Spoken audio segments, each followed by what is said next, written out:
En Europe, Longue Riche n'existe pas. Aux États-Unis, pareil. Mais en Afrique, cette entreprise est partout. Lagos, Douala, Abidjan, Lomé, Kinshasa, bref, dans toutes les villes, c'est le même discours, les mêmes promesses, les mêmes rêves vendus à des milliers de personnes qui y croient dur comme fer. Voyage en Chine et à Dubaï, voiture de luxe, maison pour les parents, bourse d'études, en gros, la liberté financière absolue, quoi. Pendant ce temps, à Suzhou, en Chine, là où tout a commencé, la police chinoise ferme les bureaux de Longue Riche. 150 millions de yuan sont gelés. Le fondateur est sous contrôle judiciaire et l'entreprise est accusée de fraude à grande échelle. Mais à Lagos, personne ne le sait. À Yaoundé, personne n'en parle. À Abidjan, les recrutements continuent comme si de rien n'était. Ce silence, en réalité, ce n'est pas un accident, c'est une stratégie soigneusement mise en place. Parce qu'il y a des choses que personne ne vous a dites sur Longue Riche, des révélations que très peu de gens connaissent, des vérités enfouies entre les promesses dorées et les cérémonies officielles. Dans cette vidéo, vous allez découvrir pourquoi Longue Riche fait tout pour se donner une belle image en Afrique, alors qu'ailleurs, son nom est presque tabou. Parce qu'il faut le dire, si Longue Riche s'accroche autant au continent africain, ce n'est pas par amour de ce continent, mais par une raison bien précise que vous allez découvrir dans cette vidéo. Alors, installez-vous bien confortablement, parce que ce que vous allez découvrir dépasse la narque financière classique. C'est l'histoire d'une entreprise récidiviste qui a fait de l'Afrique son dernier refuge, là où l'espoir se vend au prix fort, là où personne ne vérifie rien. Et quand vous aurez tout vu, vous comprendrez enfin pourquoi Longue Riche opère uniquement sur le continent africain.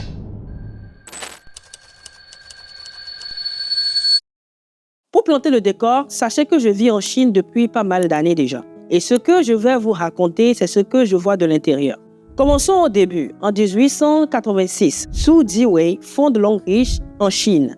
Une petite boîte de cosmétiques qui devient rapidement un géant local. Tout allait bien jusqu'en 2009, quand tout bascule. Cette année-là, Longue Riche obtient une licence officielle de vente directe du gouvernement chinois. Pour ceux qui ne le savent pas, la vente directe, c'est un système où une entreprise ne passe pas par les magasins des distributeurs traditionnels pour vendre ses produits. À la place, elle recrute des particuliers, souvent appelés distributeurs indépendants, qui vont vendre ses produits autour d'eux, à leurs amis, à leur famille, à leurs contacts, parfois même sur les réseaux sociaux. En échange, ces personnes gagnent une commission sur ce qu'elles vendent et parfois aussi sur les ventes des gens qu'elles recrutent. En gros, c'est comme si chaque consommateur devenait aussi un vendeur. Sur le papier, c'est légal. Mais en Chine, le marketing de réseau, c'est un terrain miné. Le pays a connu des arnaques pyramidales dévastatrices. Des millions de Chinois ont tout perdu dans des systèmes de Ponzi. Ce qui fait en sorte que les autorités surveillent ce secteur avec une rigueur implacable. C'est ainsi que Longue Riche va bientôt franchir les lignes rouges. Dès les années 2010, des signaux inquiétants commencent à émerger. Des bureaux régionaux qui ferment. Des rumeurs selon lesquelles le bureau principal de Longue Riche ferme brutalement. Des allégations non confirmées d'arrestation de cadres pour recrutement illégal. Les autorités constatent que la vente de produits est devenue secondaire. Ce qui compte vraiment, c'est d'enrouler de nouveaux distributeurs qui payent des packs de démarrage coûteux. Le système se nourrit de l'argent frais des nouveaux entrants et non de la qualité des produits qui s'est vu se dégrader progressivement. Alors, le plus gros coup dur arrive en janvier 2023. La police de Suzhou gèle 150 millions de yuan d'avoirs de Longue Riche. Son fondateur, Su Jiwei, est soupçonné de collecte illégale de fonds. L'homme qui se présentait comme un philanthrope est désormais en liberté sous caution. En Chine, Longue Riche n'a pas le ventre en poche. Mais en Afrique, l'entreprise étend ses ramifications. Nigeria, Ghana, Kenya, Côte d'Ivoire, Cameroun, RDC et plein d'autres pays sur le continent. En quelques années, Longue Riche tisse son réseau dans plus de 15 pays africains. Pourquoi l'Afrique? Et surtout, pourquoi uniquement l'Afrique? Pour trois principales raisons que je vais vous expliquer. Premièrement, parce que tout ce qui est douteux ailleurs devient soudainement crédible sur le continent. Il n'y a aucune réglementation et s'il y en a encore, faut-il qu'elle soit appliquée? Dans la plupart de nos pays africains, il n'existe aucune légalisation contre les systèmes pyramidaux. Du moins, c'est tout récemment que les autorités commencent à se réveiller par rapport à ce sujet. En Europe, c'est impossible, la réglementation est trop stricte. Aux États-Unis, c'est impensable. La Commission fédérale du commerce détruit les pyramides en quelques mois. L'Afrique reste donc pour eux le terrain vierge où tout est permis. Deuxièmement, parce que le désespoir est le carburant de beaucoup. Et ce n'est pas que les jeunes, c'est surtout les adultes, des gens de 35, 40, 50 ans, des pères de famille, des mères qui ont déjà tout essayé et qui n'ont plus que le désespoir. Des diplômés qui n'ont jamais trouvé d'emploi stable, des commerçants qui galèrent depuis des années. Ces gens-là, quand l'homme riche arrive avec ses promesses, ils ne réfléchissent plus. Ils forcent, ils vendent leurs voitures, ils hypothèquent leurs maisons, ils empruntent à toute la famille parce qu'après 20 ans, à tourner en rond, l'homme riche leur vend enfin l'espoir d'une sorte. Et le pire, c'est que lorsque ces adultes deviennent les ambassadeurs du système, ils recrutent naturellement leurs propres frères et leurs propres amis. Parce qu'à ce stade, ils sont déjà trop impliqués émotionnellement. Et ces petites commissions qu'ils ont touchées ne font qu'entretenir ce désespoir, rendant le retour en arrière presque impossible. Et troisièmement, parce que nous gobons tout ce qui vient de l'extérieur. L'Hongrie ne se présente pas comme une entreprise normale. Elle arrive avec le narratif du partenariat sino-africain révolutionnaire, la coopération sud-sud, le rêve d'un investisseur chinois venu partager les fruits du miracle économique. En 2019, l'entreprise va jusqu'à annoncer la construction d'une usine ultra moderne à Lagos. 20 millions de dollars, 1000 emplois directs. C'est le gouverneur de Lagos en personne qui pose la première pierre aux côtés du fondateur de l'Hongrie. Les distributeurs africains explosent de fierté. Enfin, un investisseur chinois qui construit quelque chose de réel chez nous. Vous vous demandez si cette usine est déjà opérationnelle. Attendez, c'est là que l'histoire devient encore plus folle. Le marketing de réseau, normalement, c'est simple. Tu vends des produits, tu recrutes d'autres vendeurs. Tout le monde gagne si les produits se vendent bien. Chez l'homme riche, ce principe s'est finalement inversé. Les produits ne sont plus l'objectif. Ils sont devenus l'excuse. Pour entrer dans le réseau, il faut payer un abonnement. Silver, Gold ou Platinum, entre 100 000 et 300 000 francs CFA. Officiellement, tu as accès à des formations, des événements, du coaching. Officieusement, tu achètes surtout le droit de recruter. Une fois membre, tu reçois un plan de rémunération, un PDF bien structuré qui explique comment gravir les échelons, comment quitter le bronze à silver, de silver à gold, de gold à diamant, jusqu'au Saint Graal, Star Director. Le système se nourrit donc de la duplication. 3 personnes qui en recrutent 3, qui elles-mêmes en recrutent 3. Au 5e niveau, vous vous retrouvez avec 363 membres dans la pyramide. Au 12e, c'est la population de Libreville. Au 17e, celle de l'Afrique du Sud. Et de la base jusqu'au sommet de la pyramide, à chaque recrutement, tout le monde prend sa part. Un exemple, tu recrutes quelqu'un qui achète un pack premium. Toi, tu touches en moyenne 8% de commission. Mais les 8 niveaux au-dessus de toi prennent chacun environ 5%. Au total, pas moins de 70% remontent vers le sommet. Est-ce que vous voyez le problème? Les maths ne se tiennent pas, à moins que l'argent ne vienne pas de la vente, mais des nouveaux membres qui payent pour rejoindre la pyramide. C'est exactement la définition d'un système de Ponzi déguisé. En avril 2019, la Banque de Namibie frappe fort. Elle déclare l'homme riche illégal et ordonne l'arrêt immédiat de ses activités. Le communiqué est brutal. La stratégie repose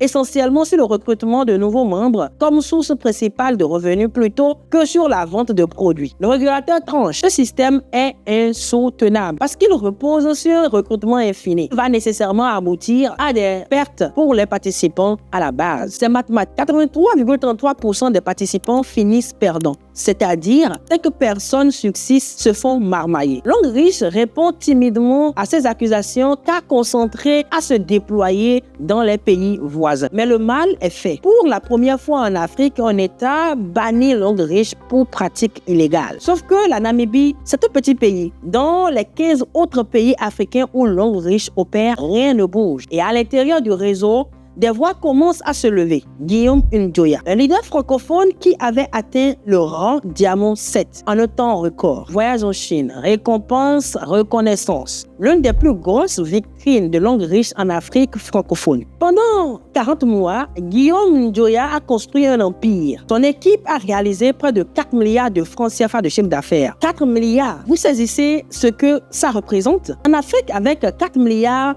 de francs CFA, tu peux construire environ 10 à 20 usines de taille moyenne. Tu peux créer des milliers d'emplois réels. Tu peux transformer l'économie de toute une région. Mais ces 4 milliards, ils n'ont rien construit. Ils ont juste circulé dans une pyramide de bas en haut jusqu'en Chine. Guillaume Njoya, selon ses propos, touchait près de 10 millions de francs CFA de commission par mois. Il aurait gagné plus de 200 millions au total. 6 véhicules offerts par la compagnie qu'il a convertis en argent. Il était au sommet. Il était la preuve vivante que ça marche. Dans une vidéo virale de plus de 50 000 vues sur YouTube, Njoya annonce « Je quitte définitivement la compagnie Longue Riche ». Il révèle que son compte a été supprimé par la compagnie. Mais surtout, il dénonce quelque chose de plus grave. Longue Riche laissait circuler ses produits hors du circuit officiel à des prix cassés. Pendant que des distributeurs essaient de vendre leur pack cher, d'autres circuits parallèles proposaient les mêmes articles à moindre coût. Impossible de gagner sa vie en vendant. La seule option qui reste est bien sûr recruter. Njoya appelle cela un système pyramidal déguisé. Il n'est pas le seul à pâtir. D'autres ex-distributeurs relatent des expériences similaires. Compte désactivé sans préavis. Exclusion dès que tu poses trop de questions qui dérangent. Mais voilà le plus troublant. Le système fonctionne pour certains. Les tout premiers, les diamants, les star directors, ceux qui ont construit leur pyramide assez tôt. Eux touchent réellement des commissions importantes et ils deviennent des ambassadeurs du rêve. Ils témoignent, ils exhibent leurs voitures, ils postent des photos au siège de Longue Riche en Chine et les voyages à Dubaï. Ils racontent comment leur vie a changé. Et quand tu vois ton oncle, ton voisin, ton ancien collègue monter en grade, acheter une maison, partir en Chine, tu te dis sûrement, pourquoi pas moi? Tu ne vois pas que son succès vient de l'argent que toi et 50 autres personnes allaient investir. Tu ne vois pas que tu es le carburant de la pyramide. En réalité, Longue Riche vend 7 des produits, mais ce qu'elle entretient plus que tout, c'est un rêve qu'elle cultive soigneusement. Et pour que ce rêve paraisse crédible, il faut une mise en scène parfaite et bien orchestrée. Vous pensez avoir tout vu? Accrochez-vous, car ce qui va suivre relève le génie et le côté sombre de la stratégie Longue Riche. Mai 2018, à Lagos, au Nigeria, Longue Riche organise une cérémonie grandiose, la pose de la pierre d'une usine dans la zone franche de Lekki. Maquette futuristique, ruban coupé, communiqué triomphant. La promesse est sidérante. 20 millions de dollars d'investissement, 40 000 mètres carrés, 1000 emplois dès l'ouverture, une production pour toute l'Afrique. Le gouverneur de Lagos en personne, Akiwumi Abode, pose la première pierre aux côtés de Sudziwe. Les médias nigériens relayent. Les distributeurs explosent de fierté. C'est un ouf d'espoir, car enfin un investisseur chinois construit quelque chose de réel pour le bénéfice de l'économie locale. En avril 2021, la presse annonce que l'usine est fin prête. Titilope Adjiwangwa, la première directrice 5 étoiles noires de Longue Riche, déclare qu'une Smart Factory de 104 millions de dollars est construite à Lekki et va exporter les produits made in Nigeria. Les distributeurs utilisent donc cet argument partout pour prouver que Longue Riche c'est du sérieux et pour continuer à recruter massivement. Mais bizarrement, 6 ans plus tard, cette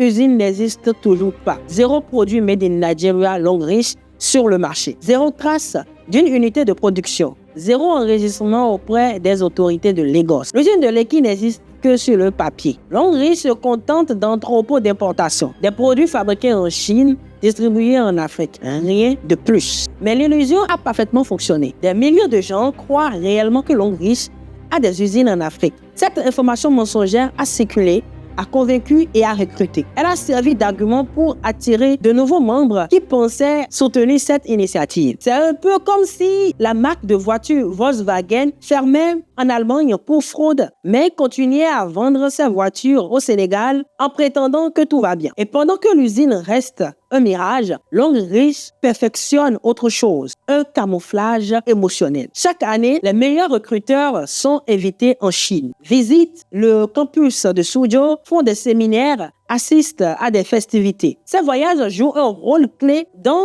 le culte et l'endoctrinement Longrich. Les distributeurs africains rentrent chez eux avec les selfies devant l'usine high-tech et surtout des photos aux côtés du fondateur en personne. Un argument d'autorité qui fait mouche. Longrich va encore plus loin.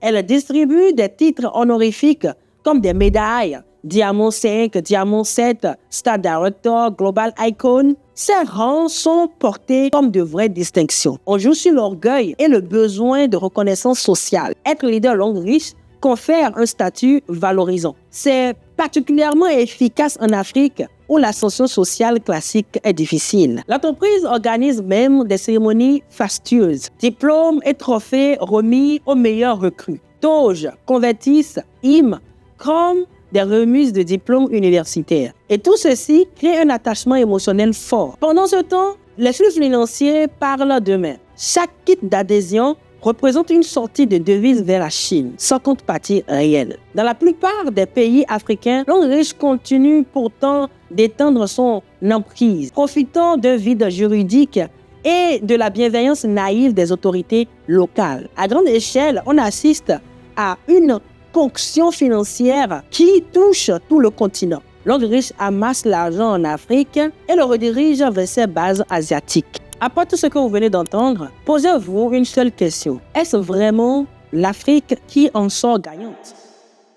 Comme je vous l'ai annoncé au début de cette vidéo, je vis en Chine depuis plusieurs années car j'accompagne plusieurs entreprises à nouer des partenariats gagnant-gagnant avec la Chine. Et ce que je vois ici, c'est ce que beaucoup d'Africains ne voient pas. Mais avant de vous parler de ce que représente vraiment Longrich en Chine, laissez-moi déconstruire une affirmation que certains recruteurs adorent répéter. Longrich représente 6% du PIB chinois. Ça sonne impressionnant, n'est-ce pas? Mais laisse-moi t'expliquer ce que ça représente réellement. Le PIB de la Chine en 2023, c'est environ 18 000 milliards de dollars. 6% de ça fait 1080 milliards de dollars. Pour vous donner une idée, c'est plus que le PIB cumulé de tous les pays d'Afrique francophone réunis. À ce niveau-là, Longrich serait plus puissant que les géants comme Alibaba, Tencent ou Huawei réunis. Si c'était vrai, Longrich serait l'une des 10 plus grandes entreprises du monde.